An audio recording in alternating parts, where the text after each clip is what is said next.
Anton van Leeuwenhoek was a Dutch cloth merchant.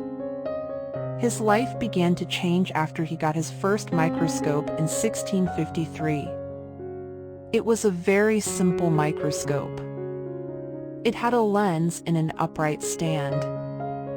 It could make small things look large. It was handy for looking closely at cloth.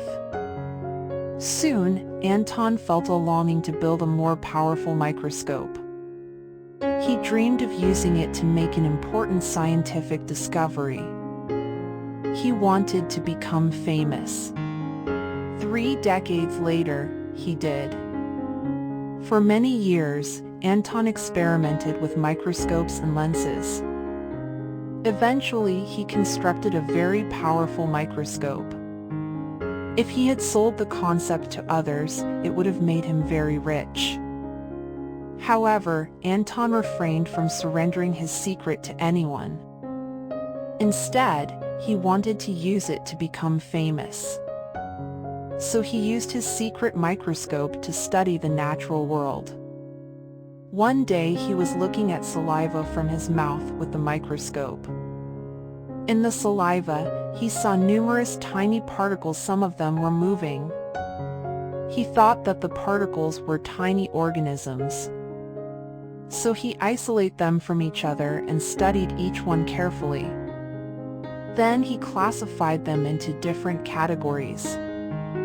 Some were round. Others were long and had tails. All were alive. Anton was so excited. He knew he could become famous now.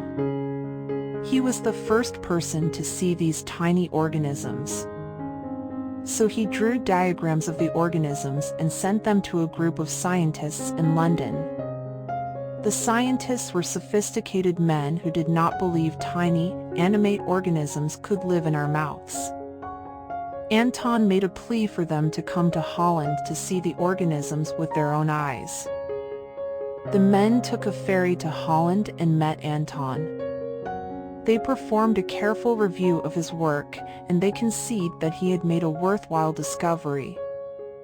Anton van Leeuwenhoek had discovered bacteria. After decades of hard work, he had become famous.